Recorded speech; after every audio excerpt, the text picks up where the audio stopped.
je sais, on est quand même que 3 là, donc est-ce qu'on attend un petit peu quand même? Ouais. À la limite, si vous voulez, vous pouvez nous partager un peu, vous, vos problématiques communautaires en attendant que d'autres personnes arrivent, histoire de voir si on peut adapter les conseils à vos cas particuliers. Si Soit dans le jamais on se chat, retrouve oui, sur un c'est ça. format workshop. OK. Et Est-ce que, Hélène, par exemple, tu veux nous raconter un petit peu ce que tu fais? Moi, je viens surtout par curiosité, en fait, parce qu'actuellement, je suis stagiaire dans une association et je fais leur communication. Donc, je viens plus là par curiosité que autre chose. Ça J'espère que ça marche. dérange pas. Non, pas du tout, pas du tout. On est là pour transmettre et du coup, pour se tester, pour voir si ce qu'on transmet inspire. Et toi, Amélie, tu fais quoi? Moi, du coup, je suis community builder pour une communauté de personnes qui bossent dans le cloud, donc essentiellement des gens qui sont DevOps dans la data ou dans le cloud. On est au lancement du coup. Là, en fait, j'ai lancé des webinaires il y a quelques semaines. Enfin, il y a le premier en janvier. Là, on va avoir notre deuxième la semaine prochaine. Et du coup, l'idée, c'est qu'au-delà des webinaires, petit à petit, on organise un peu plus d'événements autour de sujets cloud, que ce soit physique ou voilà sur, enfin plus diversifier un petit peu les événements. Et du coup, je participe à à ce webinaire pour savoir comment aussi je pourrais mobiliser un petit peu plus les participants à non seulement s'inscrire au webinaire, mais venir, enfin, qu'il y ait moins de taux de no-show, notamment avec LinkedIn et voilà, enfin, voir comment je pourrais assurer le suivi des personnes. OK. OK, OK. Trop intéressant. En termes de no-show, de mon expérience un peu, jusqu'à présent, c'est que c'est difficile. Enfin, ça dépend des formats évidemment, mais c'est compliqué d'aller au-dessus des 50. C'est-à-dire que après, encore une fois, ça dépend vraiment des formats, mais la plupart du temps, si tu as 50 inscrits, tu auras 25 personnes et si tu as 100, enfin, c'est un peu la règle que j'avais toujours, quand je faisais des événements. J'ai 100 inscrits, j'ai toujours 50 personnes. Bien sûr, ça peut être D'accord. optimisé et puis Ok. ça peut être optimisé et puis je pense que ça dépend vraiment pas mal de la communauté, de l'événement en question, voilà, mais en général, c'était autour de ça. Ok. C'est vrai que là, moi, je suis un peu dans l'expérimentation parce que du coup, ça va être seulement notre deuxième webinaire la semaine prochaine. Mais ouais, du coup, enfin, je me renseigne et en plus, je suis aussi débutante dans le dans le poste. Donc du coup, voilà, j'essaie au maximum me renseigner pour faire avancer le projet et voilà. OK, ça marche. Bah, on est Est-ce tous un peu débutants, que hein, sur le sujet. il y a Solange qui avait potentiellement une question? Si tu veux, on prend la question de Solange et après, tu peux commencer à nous partager tes insights. Mais je pense que vu qu'on est en petit comité aujourd'hui, on peut le faire au format workshop. N'hésitez pas à nous interrompre, enfin, à interrompre Alex, parce que c'est lui qui va parler, pour qu'on fasse ça un peu plus en mode ping-pong que présentation linéaire. Solange, tu voulais dire un truc? non, non, j'ai juste fait les gros doigts sur mon téléphone. Ok, ouais. Dans ce cas, Alex, on te laisse Je vous la écoute. parole. Merci. Ouais, alors d'avance, désolé, j'ai un peu, je sais pas ce que j'ai la gorge ultra sèche depuis hier. Donc c'est possible que je tousse ou que je m'abreuve, régulièrement pendant pendant que je parle. Hem, bon du coup l'intérêt, voilà l'intérêt, salut Tancred, je t'avais pas vu. L'intérêt Non, non. de ce petit webinar, c'est, de parler de l'onboarding, donc un peu en fonction de, bah, notre expérience, passée, qu'on a avec Noémie sur le sujet. Juste pour me présenter rapidement, bon je connais déjà quelques per on n'est pas énormément, mais je connais presque la moitié des personnes qui sont présentes là. Nous avec Noémie, on a cofondé Communo. Comeno qui est une boîte de formation. C'est une formation dédiée aux community builders.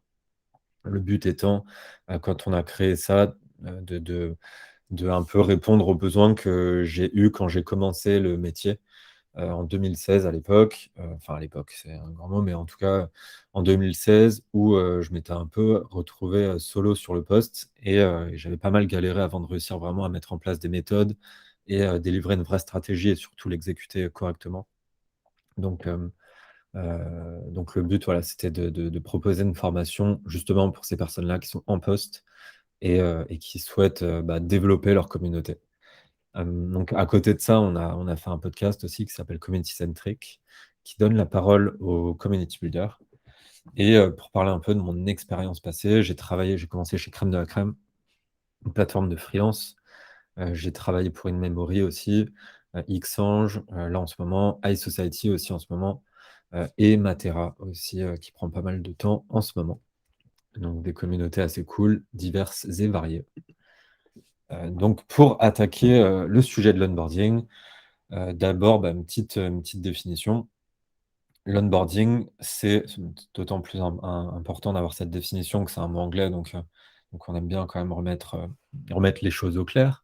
Mais l'onboarding, c'est ce qui sert à faire comprendre à vos membres le plus rapidement possible la valeur de votre communauté. Donc c'est vraiment les premiers instants de vie de vos membres. Jackson Noel, donc le CEO d'Appcues, nous fait un petit cadeau avec cette citation. Je te laisse ajouter à Noémie, les personnes qui rejoignent. Cette citation, en gros, ce qu'il explique, c'est que c'est le moment le plus important du Customer Journey. Donc, nouvel anglicisme. Le Customer Journey, c'est quoi? C'est en gros le fait de prendre sur une frise toutes les étapes de vie de vos membres et c'est ça en fait, de prendre toutes les étapes de vie de votre produit, de votre service, de votre communauté, de les mettre sur une frise. Et l'onboarding qui est au tout début, c'est le moment le plus important. C'est en fait grâce à ça que vous allez pouvoir débloquer toute la suite. C'est-à-dire que si votre onboarding n'est pas terrible, vos utilisateurs ne vont pas découvrir la valeur de votre produit, de votre communauté, de votre service. Et il y a très très peu de chances qu'ils passent soit payants quand on parle d'un produit, ou soit qu'ils soient engagés quand on parle d'une communauté. Normalement, l'onboarding, on l'utilise d'ailleurs beaucoup plus à la base en tout cas, dans les sujets de produits. Donc des personnes qui gèrent des apps, qui gèrent des sites, des plateformes, etc. Sont normalement plus amenées à parler de l'onboarding. Et c'est un sujet qui a vraiment énormément d'importance dans le sujet des communautés. Et l'objectif ultime, c'est d'atteindre ce qu'on appelle le A-moment. Donc le A-moment, c'est quoi? C'est le moment décisif où l'utilisateur il comprend la valeur de votre produit. Pour vous donner un exemple concret, chez Duolingo, par exemple, j'aime bien utiliser cet exemple-là, ils sont assez forts, mais c'est aussi une app que tout le monde connaît.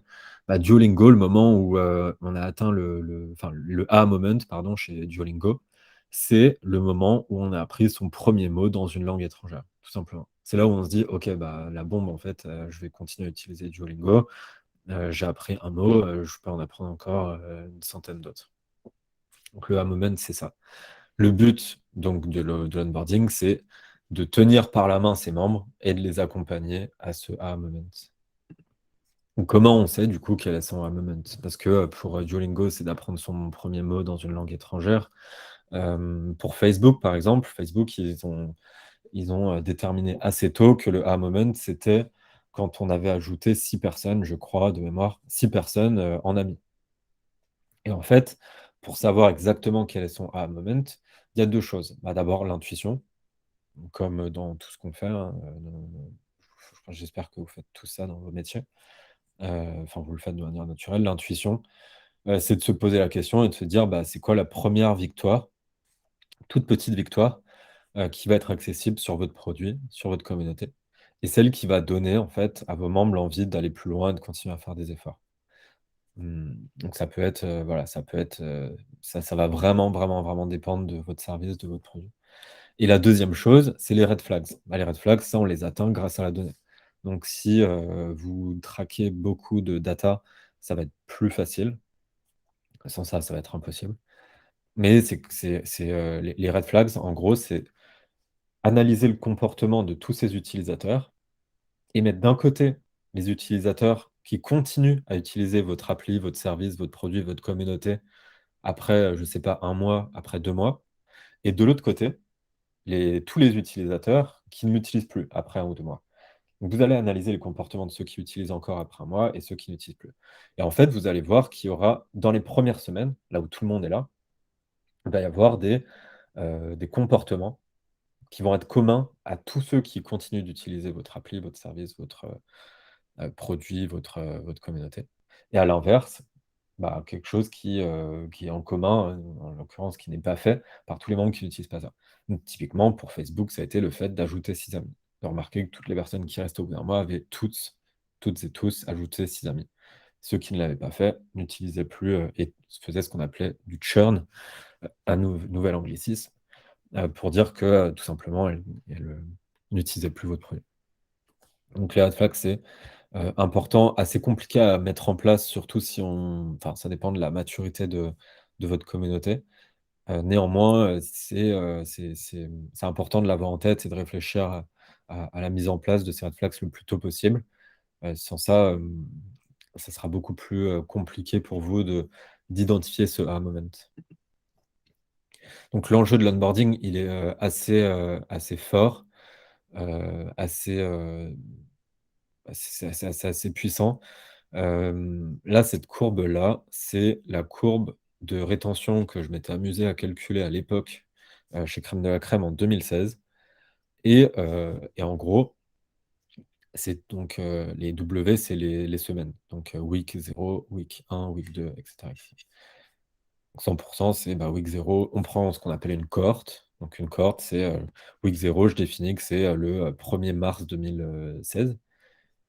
Je sais pas, je vais avoir 200 utilisateurs qui s'inscrivent, le 1er mars 2016. Donc 100. Mon 100 c'est 2000 et je vais regarder sur ces 2000, combien sont restés après 1 semaine? Combien sont restés après 2 semaines? Combien sont restés après 3 semaines? Et cetera, et cetera. Et en fait, et c'était assez incroyable de voir ça, heu, on n'est même pas à 1 semaine, c'est avant le petit point d'1 semaine et on perd déjà 50 des utilisateurs.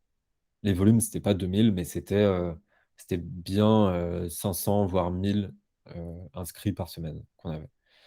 Donc ça voulait dire qu'on en avait 500 000 qui s'inscrivaient. Au bout d'1 semaine, on avait plus que 50 qui se connectaient et sur, ces 50 après, du coup 20 semaines, on en avait, voilà, moins de 5 et ça fait que baisser, hein, ça remonte jamais.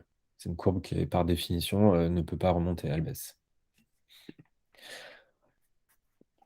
L'enjeu de l'onboarding, du coup, ça va être de faire on pourra jamais faire remonter, avoir des pics, à week 10, à week 13, week 15, puisqu'on calcule la rétention par définition.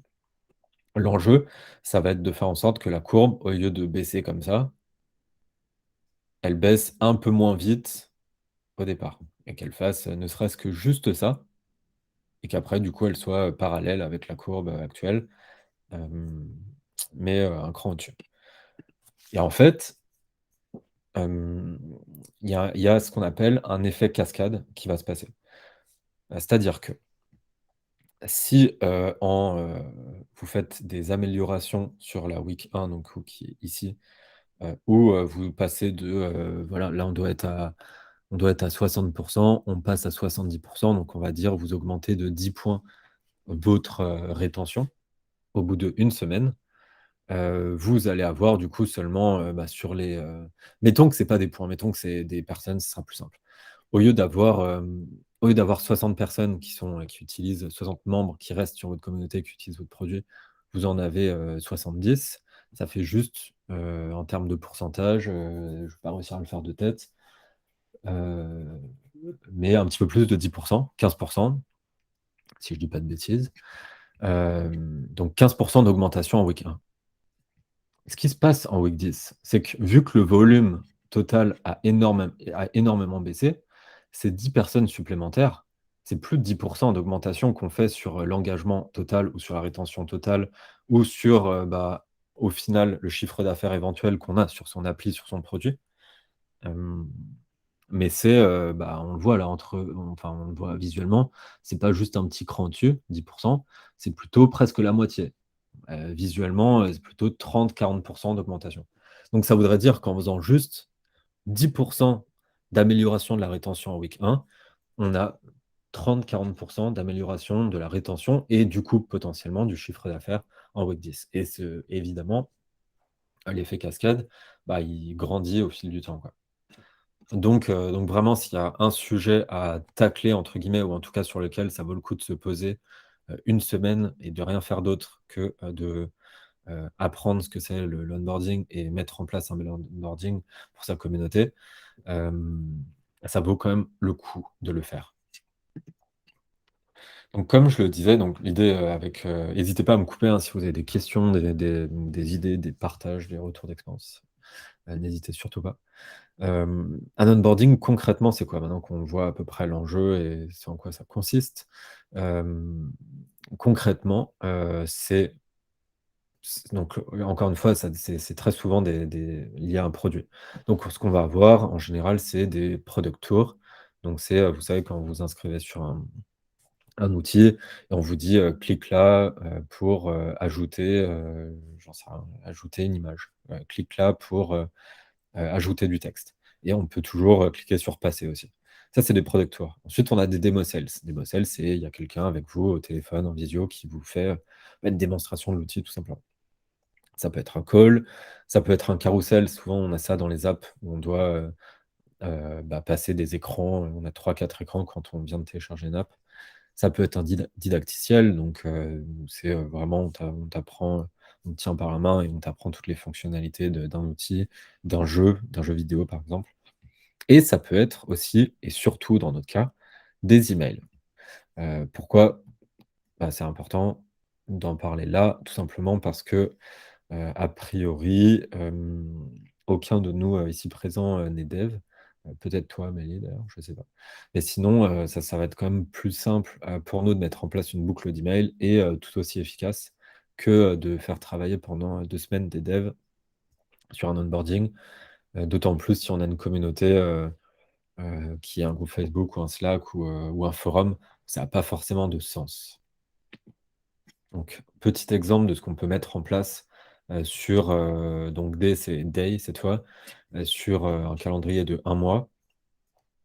C'est ce que, j'avais mis en place, chez Crème de la Crème, où on avait, au départ du coup un mail par jour, voilà, un message de bienvenue, ensuite, formation 1 sur 5, 2, 3, 4, 5, un témoignage. Ensuite, il y avait une segmentation, donc si on n'était pas AE, c'était auto-entrepreneur, si on n'est pas auto-entrepreneur, un mail supplémentaire pour t'aider à obtenir ton statut, témoignage et cetera et après forcément on écarte un petit peu plus, les mails et à la fin on le laissait encore tous les 2 jours, mais à la fin si on continue, c'est plutôt un mail par semaine, voire toutes les 2 semaines.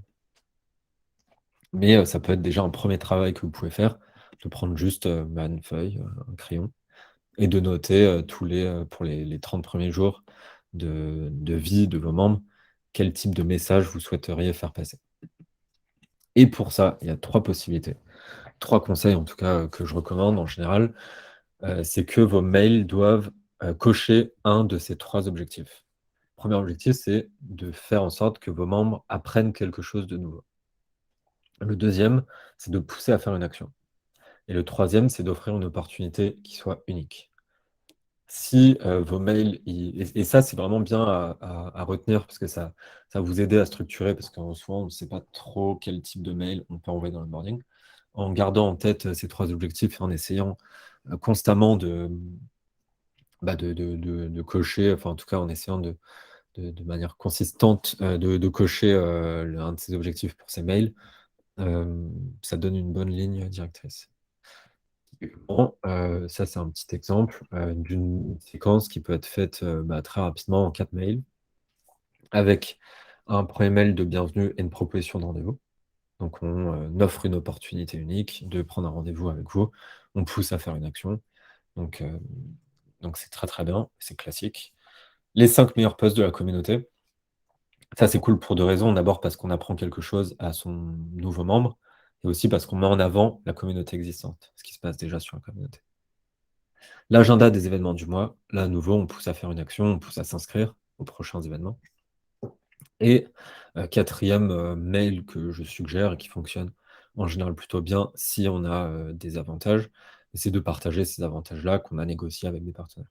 Avantages réservés à la communauté. Ça peut être d'ailleurs des avantages qui ne sont pas négociés avec des partenaires, ça peut être des avantages juste parce qu'on s'est inscrit ou qu'on est devenu premium ou voilà. Je vais prendre une petite gorgée d'eau. N'hésitez pas si vous avez des questions à prendre la parole, hein. Pour Alex, les aléas du direct. Pas facile de faire un speech. Il y a Hélène? Hélène qui- Oui, du coup, parce que moi, en fait, je travaille donc dans une association qui travaille dans l'événementiel un peu. Et donc, on touche un peu à tout en termes de location de matériel, prestations, etc. Et je voudrais savoir si c'est possible de le transposer du coup dans ce genre de milieu. Ouais, bah, c'est assez dur là de vraiment te donner une réponse. Faudra avoir un peu tout le contexte. Mais dans tous les cas, ouais, l'onboarding, il est transposable à peu près tous les milieux, dans le sens où tu vas toujours, avoir les premières étapes de vie d'un client qui vient de s'inscrire sur ta plateforme. Mettons pour, je dis n'importe quoi. Là, en ce moment, je suis en train de me marier, enfin, en tout cas, de préparer mon mariage. Donc je fais appel aussi à des plateformes d'organisation enfin, pour trouver du matériel, des tentes, des trucs comme ça, et voilà. Et typiquement, quand je m'inscris sur je l'ai pas fait encore, mettons, je m'inscris sur un outil qui me permet de louer une tente parce qu'il va peut-être pleuvoir. Bah, ça peut être cool ensuite de recevoir un mail 3 jours plus tard pour me donner des conseils sur comment d'autres jeunes mariés, enfin mariés tout court d'ailleurs, enfin quelle tente ils ont pris en fonction de quel lieu. Enfin voilà, il y a du contenu à proposer et ça peut être du contenu qui peut être engageant et me décider à me passer par vous puisque j'imagine que c'est pas on vous appelle ou on s'inscrit sur votre site et hop, on achète directement. Il y a, à mon avis, quand même une partie conseil qui doit être, enfin, en général, il y a des devis, des conseils, et cetera, sur la partie événementielle.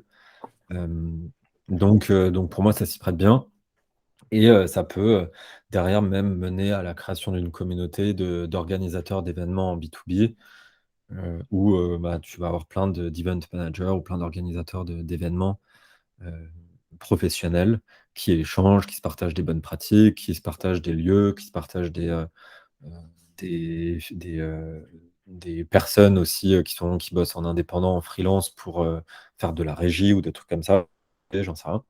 Donc ouais, à mon avis, ça se transpose pas mal. D'accord, merci pour votre réponse. Bah, avec plaisir. Du coup, j'enchaîne. N'hésitez vraiment pas, hein, si vous avez des questions. 3 best practices pour votre onboarding. Donc c'est, voilà, 3 petites idées faciles à mettre en place et bougrement efficaces. La première, c'est d'avoir une adresse mail. Donc là, voilà, c'est un post LinkedIn d'une personne qui félicite Shine, puisque Shine avait mis une adresse mail promis, on répond @shine.fr.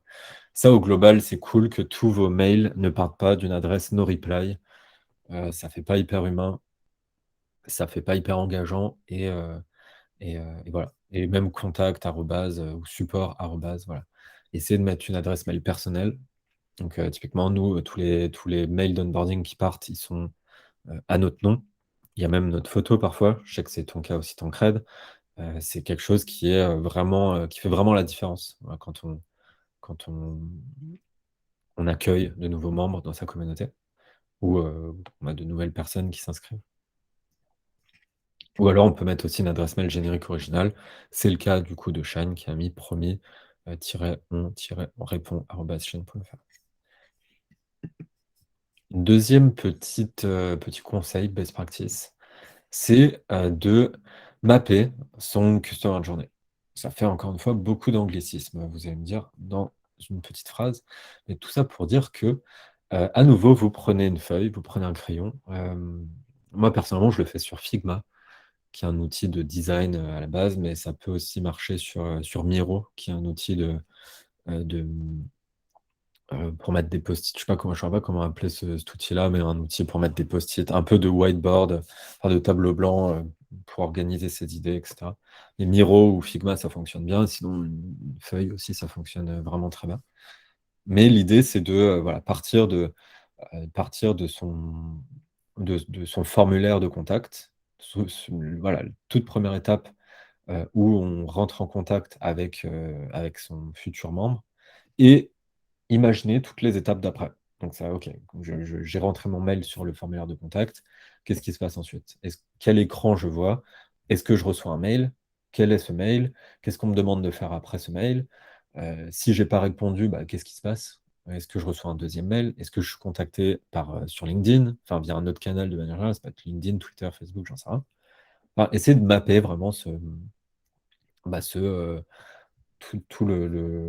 toute la vie de votre membre et bon là l'exemple, on le voit pas très bien malheureusement à l'écran, mais il est vraiment, vraiment, vraiment détaillé.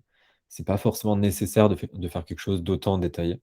En général, moi, c'est juste une petite carte, comme ça, où j'écris, OK, inscription du membre, hem, je mets les questions, par exemple, si j'ai un formulaire, je mets les questions que je veux dans le formulaire. Ensuite, je fais une flèche, j'écris, il reçoit un mail automatique avec une proposition de rendez-vous. Là, je mets un screenshot du mail pour que ça soit assez visuel. Je mets une flèche, qu'est-ce qui se passe? Blablabla, et cetera, et cetera. Donc voilà, ça peut être quelque chose d'assez simple, pas aussi, compliqué et pointu qu'ici. Mais c'est un super, vraiment super, super exercice à faire et ça prend 2 heures, quoi. Et c'est un travail sur lequel on revient régulièrement, mais c'est se bloquer 2 heures. Comment mapper donc son customer de journée? Bah, faut lister les étapes clés, noter ce qui est nécessaire, bah, de la part du membre pour passer à l'étape suivante. Ça peut être cool aussi de mettre l'état émotionnel à chaque étape. C'est quelque chose qui peut être assez intéressant quand on est sur des business, bah, assez, où il peut y avoir de la friction. Heu, Ça peut être assez intéressant. Noter les canaux qui sont utilisés. Est-ce que c'est un email? Est-ce que c'est un SMS? Est-ce que c'est un in-app? C'est-à-dire dans le chat, sur votre appli? Est-ce que c'est un call? Donc voilà et surtout essayer de faire dans un premier temps quelque chose de vraiment ultra simple, quitte à l'améliorer ensuite. Et enfin, 3e, best practice, je dirais, conseil en tout cas, c'est de segmenter sa base. C'est-à-dire, là, c'est à nouveau un exemple, de chez Crème de la Crème, où, on envoyait des mails qui étaient différents en fonction de si la personne avait son statut auto-entrepreneur ou ne l'avait pas, son niveau, est-ce qu'elle était plutôt junior ou senior, son domaine, est-ce que c'était créa, IT, ingénieur, est-ce qu'il avait déjà une activité sur la plateforme? Donc ça, voilà, c'est quelque chose qui est, ultra important et qui vraiment, bah, a un gros impact sur les résultats qu'on va avoir. Et ça peut être juste une phrase, c'est-à-dire que, par exemple, mettons que, tu vois, je reprends ton exemple Hélène, je peux me permettre de te tutoyer d'ailleurs, mais tu peux me tutoyer aussi. Je Pas de reprends ton souci. exemple. Mettons, vous avez catégorisé vos clients en, les organisateurs de mariage, les organisateurs de soirées, organisateurs de congrès, certainement plus. Tu as cette info via le formulaire de contact.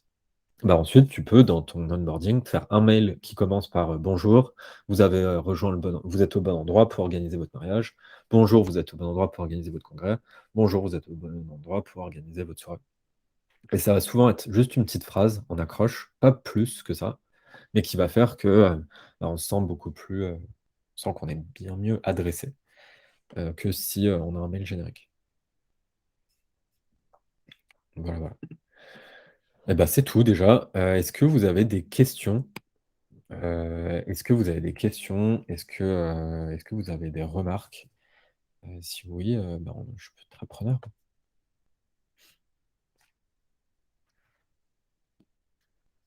Pas trop de questions?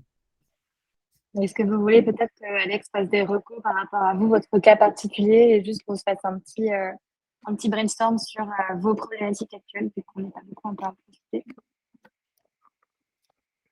Ou juste savoir quel est votre niveau d'avancement sur ces sujets-là, sur cette notion d'onboarding et les difficultés que vous rencontrez, parce que c'est vrai que vous rencontrez des difficultés ultra différentes en fonction de son stage d'avancement. Donc, peut-être que ce que partageait Alex, vous l'avez déjà rencontré ou pas? Je sais que Tancred avait déjà, alumni de la formation, avait déjà, mis en place un truc vraiment cool et si je dis pas de bêtises, au départ, Tancred, toi, ton onboarding, je sais pas s'il a évolué depuis la dernière fois, on a discuté, c'était juste après la formation, mais c'était à la base juste, des c'est ça quoi, des carrés, où tu écris, concrètement, bah, étape 1, il vient de s'inscrire, un screenshot du mail que tu envoies, une flèche, enfin un peu comme je l'expliquais et et ouais, ce qui pourrait être intéressant, enfin, je serais curieux de savoir si tu Mmh. as fait évoluer ce truc-là depuis qu'on en a parlé.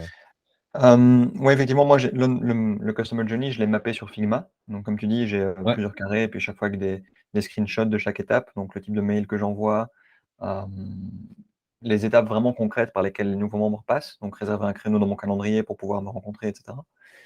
Hem, Après ce que j'ai mis en place maintenant, c'est que cet onboarding fonctionne bien quand tu as un faible nombre de membres qui rejoignent. Donc comme c'était le cas au début, j'avais, un membre, on va dire, on va inventer un membre par jour qui rejoint, donc ça va, c'est gérable. Mais, au fur et à mesure que le nombre d'inscrits augmente, c'est plus possible de suivre ça. Donc ce que j'ai fait, c'est que j'ai commencé à mettre des sessions d'onboarding collectives. Donc typiquement, si un nouveau membre rejoint le Slack, sans avoir eu un échange avec moi d'une demi-heure, bah, il a la possibilité de s'inscrire à une session d'onboarding collective où là, je fais la présentation de la communauté à 5, 6, 7 nouveaux membres d'un coup. Et donc moi, ça me permet de gagner du temps. Et les nouveaux membres, ça leur permet de rencontrer d'autres membres en une seule fois, un petit peu en mode, rentrée des classes, pour, directement commencer à créer du lien entre eux.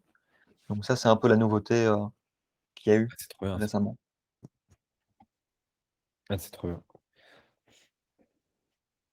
Et donc ouais, je les invite à se présenter mutuellement, la dernière fois, j'étais avec 3 nouveaux membres et donc je les invitais à se présenter, expliquer ce qu'ils faisaient, qu'est-ce qu'ils recherchaient, pourquoi ils étaient dans la communauté.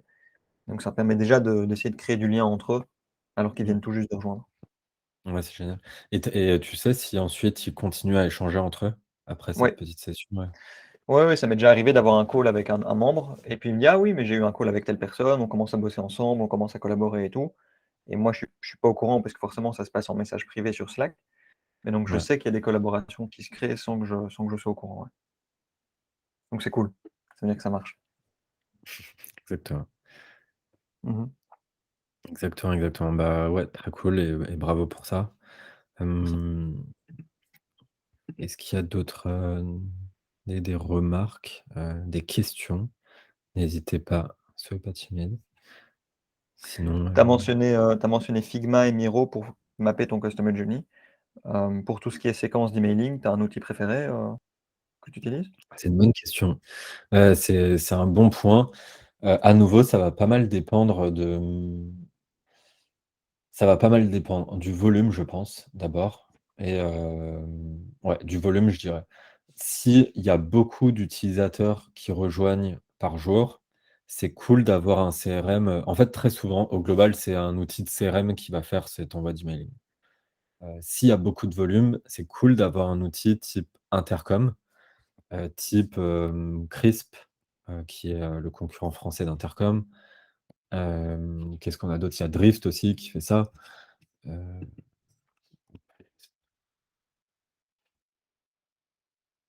eux, ils sont français et ça marche très bien et c'est pas très cher. 25 € par mois par site, donc assez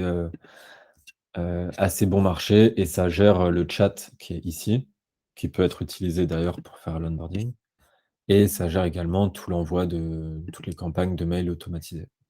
Donc donc je recommande pas mal cet outil-là s'il y a du volume et s'il y a moins de volume, on va dire, par exemple, nous chez Communo, on n'a pas 1000 inscrits par jour pour faire la formation, évidemment. Et du coup, ce qu'on utilise, c'est, en fait, des outils un peu homemade d'automatisation. En l'occurrence, notre CRM, il est sur Airtable et les mails qui partent ensuite, partent avec un outil d'automatisation qui s'appelle N8N, mais il y a Zapier qui fonctionne aussi, très bien, qui font que, bah, dès que quelqu'un, s'inscrit, il va recevoir un mail, hem, je vais recevoir aussi une notification. Va y avoir un suivi qui va être fait aussi en fonction de ce qu'on se dit au téléphone, puisqu'à chaque fois, bah, on prend le temps de parler au téléphone avec les personnes. Voilà, donc ça va vraiment dépendre du volume qu'il y a de personnes qui s'inscrivent sur la communauté. OK. Ouais, dans la continuité, nous, on est sur, ouais, dans la continuité, nous, on est sur HubSpot, hein, donc on fait tout avec HubSpot. Mais je me demande régulièrement, est-ce qu'un outil comme Chris, justement, tu vois, ou autre, qui est peut-être plus spécialisé relations clients, serait pas plus performant? Voilà. Mais je sais pas si ça vaut le coup, en fait, du switch et puis de plus avoir tout au même endroit, etc. Ouais, alors c'est un peu le changer de CRM, c'est ultra compliqué. Je pense, bah, enfin, tu l'as dit et je pense que tu en es consciente, changer de CRM, faut vraiment, si tu le fais, faut te dire que c'est pour au moins 3, 4, 5 ans, puisque ça c'est assez complexe. Hem, HubSpot, je pense que c'est pas mal pour, bah, enfin, en fait, enfin, tu me diras, hein, comment vous gérez ça, vous, chez Medocine, mais pour moi, HubSpot, c'est un outil qui coûte très, très, très cher et qui va bien fonctionner sur, des business en B2B et quand il y a beaucoup de volume et quand on va adresser du B2C, je pense que c'est mieux de passer sur des outils comme Crisp qui vont permettre, de faire, bah, les campagnes automatisées, qui vont permettre de faire l'onboarding, qui vont permettre d'être contacté via le chat et du coup d'avoir, toute la partie support également. Ça permet aussi également d'avoir là, je ne sais pas si tu le vois, sur ton téléphone, mais Ouais, toute la doc support. Donc ouais, c'est vraiment un outil CRM plus, je dirais plus complet, tandis que HubSpot, c'est vraiment plus un outil sales, de relance, de gestion d'un pipe de clients. Les ouais. 2 peuvent être complémentaires d'ailleurs, hein. Bah ouais, ouais, parce que nous, ce qu'on apprécie, c'est d'avoir l'avant-vente et l'après-vente au même endroit aussi, tu vois. Bah ouais, ouais, ouais. Non, à mon avis, pour la partie, des des personnes qui vont, voir des médecins, ça peut être pas mal d'avoir je sais pas comment ça se Non, ils sont pas dans HubSpot, eux, effectivement. Là, on ouais, a ActiveCampaign. OK et du coup, c'est uniquement du mail? Pour le grand public, ouais.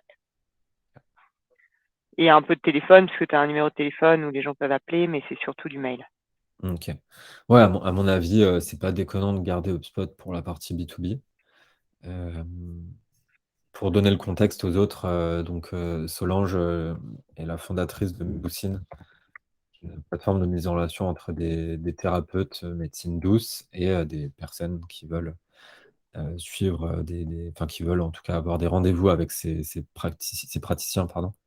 Hem, donc il y a 2 côtés, c'est une plateforme et en effet, je pense que c'est pas déconnant de garder HubSpot pour, la partie praticien et d'avoir à côté peut-être un outil CRM un peu plus complet, type Crisp, qui va permettre d'avoir, des campagnes automatisées de mail, ça gère aussi les newsletters si besoin.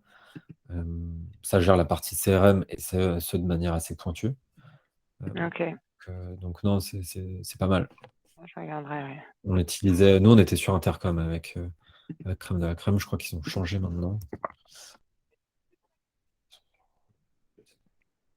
Ouais, ouais, ouais, parce que HubSpot, c'est bien sur le marketing, de contenu, quoi, en amont. Mais c'est vrai qu'après, je suis pas sûre que ce soit vachement bien. Ouais, pour moi, c'est vraiment un outil C'est sales. c'est souvent galère et c'est super cher, donc C'est ça, c'est Ouais, en termes à de prix noter. après, quoi. OK, C'est merci. donc ça. Ah, avec plaisir. OK, super. Bah, écoutez, en tout cas, si vous avez, des questions, n'hésitez surtout pas à rester, en contact, à ce qu'on reste en contact. Comme je le disais en intro et c'est le petit instant promo, mais on a créé, Communo avec Noémie, pour accompagner les community builders qui viennent de prendre le poste, pour accompagner les boîtes, de manière générale qui veulent développer leur communauté. Hem, c'est, une communauté, pardon, pas du tout, c'est une formation qui se passe sur 6 semaines, qui, se passe sous format de promo. Donc on n'est pas tout seul, on est en promo. On pourra rencontrer des personnes comme Tancred, dans votre promo et avancer conjointement, sur vos projets. Donc c'est des petites promos et ça, c'est vraiment hyper important pour nous. Hem, Ce sont des cours en vidéo et des fiches chaque semaine, ce qui permet de travailler, continuer à bosser à côté sur son projet, en tant que salarié, quoi, tout simplement. Et ce Mais sont c'est évidemment aussi une communauté, Alex. et Parce c'est que bien aussi une sûr, une fois que la communauté, je suis formation est dynamique. terminée, tu rentres dans la communauté Voilà, des tellement community évident que builders. tellement évident que je l'ai mis. Ouais, carrément. Après, l'idée, c'est de rester en contact aussi tous ensemble. Et vu qu'on est de plus en plus à faire la formation, il y a de plus en plus d'alumni aussi. Donc voilà. Et c'est un programme qui est finançable à 100%. Donc voilà, on ne va pas rentrer dans les détails là. Néanmoins, c'était quand même, si vous êtes là, à mon avis, important de vous en parler, puisque potentiellement un sujet. Sauf pour toi, Tancred, tu ne vas pas refaire la formation. Je sais que tu en meurs d'envie, mais... J'en meurs d'envie, mais redécouvrir tout le contenu. Mais... Non, en plus, tu as accès à vie, donc tu n'as même pas besoin. Ouais, en plus. Voilà. En plus. Non, en tout cas, c'était un plaisir de faire ce petit webinaire, même si je vais aller boire 50 centilitres de miel là de suite. Je vous remercie pour votre attention et j'espère qu'on va rester en contact, Solange, Hélène, Amélie et les autres. Merci Merci beaucoup, beaucoup, Alex. c'était une bonne après-midi. À bientôt. Bye. Plus. Merci. Ciao. Après-midi.